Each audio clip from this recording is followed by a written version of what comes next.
విశాఖపట్నంలో వైసీపీకి మరో షాక్ తగలనుంది. ఇవాళ Visakha GVMC deputy mayor Jiyani శ్రీధర్పై టీడీపీ కార్పొరేటర్లు అవిశ్వాస తీర్మానాన్ని పెట్టనున్నారు. ఇప్పటికే దీనికి సంబంధించి అన్ని ఏర్పాట్లను కూడా అధికారులు సిద్ధం చేశారు.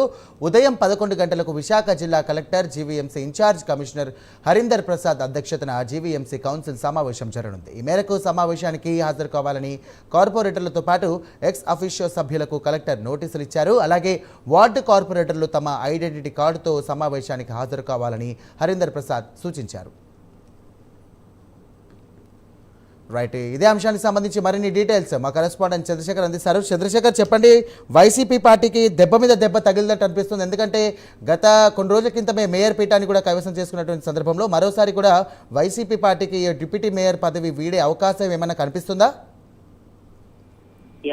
Good morning Sairam. విశాఖలో రాజకీయం కొత్త పుంతలు తొక్కిన పరిస్థితి కనిపిస్తుంది. ఈ నేపథ్యంలోనే గత ప్రభుత్వంలో అధికారంలో ఉన్నటువంటి సమయంలో విశాఖకు సంబంధించినటువంటి గ్రేటర్ విశాఖ మేయర్ పీఠాన్ని, డిప్యూటీ మేయర్ పీఠాన్ని కూడా అప్పట్లో వైఎస్ఆర్ కాంగ్రెస్ పార్టీ అయితే వశం చేసుకున్న పరిస్థితి కనిపించింది. ఈ నేపథ్యంలో కూటమి ప్రభుత్వం అధికారంలోకి వచ్చిన తర్వాత వైఎస్ఆర్ కాంగ్రెస్ పార్టీకి షాక్ మీద షాకులు తగిలేటటువంటి పరిస్థితి కనిపిస్తుంది.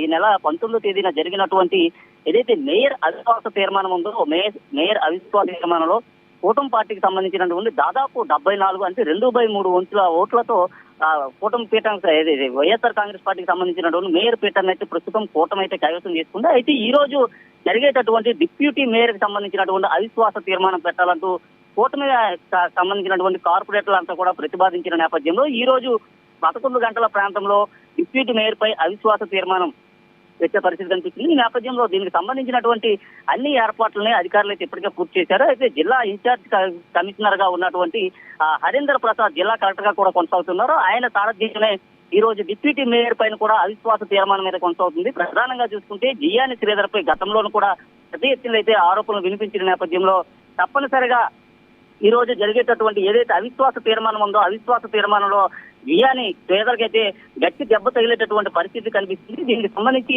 కూటమి పార్టీకి సంబంధించినటువంటి కార్పొరేటర్లంతా కూడా సమాయత్తమయ్యారు. అయితే కార్పొరేటర్లతో పాటు జిల్లా కలెక్టర్ అయితే నోటీస్ ఇవ్వడం అయితే జరిగింది. ఈ రోజు 11 గంటల ప్రాంతంలో జరిగేటటువంటి డిప్యూటీ మేయర్ ఎన్నిక ఏదైతే ఉందో దానికి సంబంధించి కూటమి పార్టీ కైవసం చేసుకునేటటువంటి పరిస్థితి కనిపిస్తుంది. Right, thank you Chandrasekhar.